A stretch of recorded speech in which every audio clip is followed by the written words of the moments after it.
Hi there, Kelvin Holiday here, Transformational Group, and today I just want to actually talk to you about how to build a team that's really effective.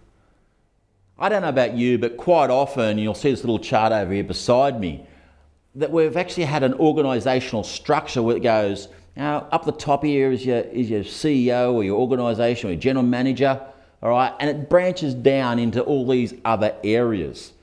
And for me, I've always wondered, why do we do that? We always talk about how we should surround ourselves with the right people. And so I've been challenged to think, how do we actually model as an organisational structure, and how do we start to think differently about the way in which we build a team? Because the reality is, top down doesn't work. If you surround yourself with the right people, it does. So let me just give you an idea of the 5 areas. I call it the pod system, and it's actually an organic DNA sort of system that will actually work and help you to grow a team that's highly effective, has the right structural elements to it, and it'll make a difference to the way in which you grow organically, keeping the right culture. So the first one, and this one sits right in the center, and as you see in this little graphic here, it's about the adventurer. The adventurer is that person that actually holds the vision for that particular area. Now, if you've only got a team of 3 to 5 people, that would be you as the business owner or the CEO, general manager. So you put yourself in that center, and you're the adventurer, the person who carries the vision, who wants to actually understand, and you're carrying the purpose, and you're living this thing with absolute passion. But the reality is, as a passionate sort of person, quite often, we get a little bit of a lack of detail. And so there's a whole bunch of personality profiles you can go through. There's Myers-Briggs, there's the DISC profile that can help you understand your personalities. I've actually got another little profiling tool down below here, a couple of questions that will help you understand which one of these categories you're in. Maybe it's a good idea to actually go down and have a look at that one after you listen to this video. But let's just think about this adventurer. How is it that this adventurer starts? Well, it all starts with dreaming, creating a vision for the future. Dream, and big. And then you start to get running and you start to do some stuff, and then you start to build your team around you. One of the areas that you need to think about is the second one, which is your planner. The person who's actually got a very strategic mind, but can also capture the vision that's within you. Now, the skill set of that person doesn't particularly matter, but typically that person might become your general manager long term. But those are the people who are energetic they're still an energetic sort of personality like you need to be, vibrant, charismatic, but they carry this strategic element that thinks very step by step into a little bit more detail. The next one you want to think about is then, in some respects, how do you build your sales side of area? How do you actually build and start to diversify? And that's called your empowerer. This empowering person is a person that holds the DNA, but they're really passionate about telling as many people as possible. They are the charismatic person that takes what you're thinking about as the adventurer, and they're going to spread the word, so to speak. The fourth one is now where we start to slow down a little bit, realizing that if you get an adventurer, a planner, and an energizer together, you've got 3 people of high energy, and now you're actually going to be doing things at such a fast pace that sometimes you're going to miss the detail. So you need to start to get some balance. I call these 3, the adventurer, planner, and the energizer, the apes. We love to swing by the chandeliers, we love to hang around, we like to beat our chest and do stuff, but we're not much into the detail. And we need the balance. And this is where the shepherds come in. The shepherds are those people who say, how do people feel about that? What's the emotional part that we've really got to start to think about? It's a very important balance you need to have within a team. If you don't have somebody who's going to say and stop and say, how do people feel? What's the emotions that are going on here?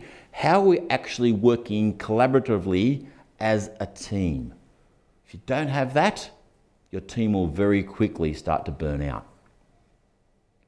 And the fifth one is what I call the teacher. These are the people who cross the T's, dot the I's, make sure every single detail is right. Now, for me, who's an adventurer type, I love to get out there and start new stuff, but it's the people around me, it's my shepherds and my teachers, what I call my saints. These are the people that slow me down and to stop me and to make me think deeper about any decisions I make. And so we have our apes and our saints. So when we start to think about building a team and a culture, how are you going to develop it? Now, it's quite an interesting part about this whole development. Remember, there's 3 personalities that are apes, and there's 2 of the saints. You need to have a balance where there's slightly more push towards moving forward.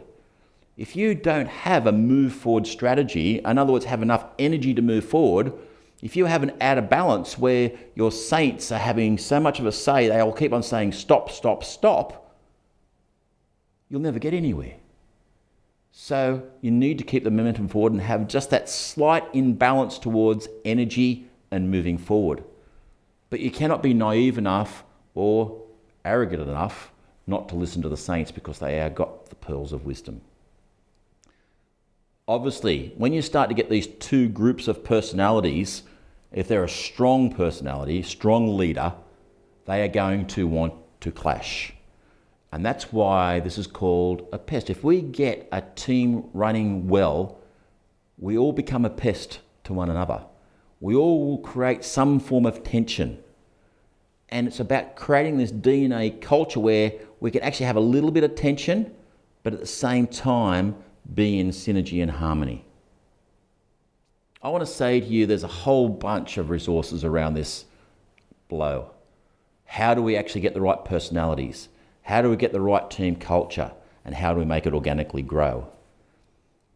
Now, the next thing I want to think about is if we've actually got the right DNA, we've got our first 5 people in our DNA Apest pod.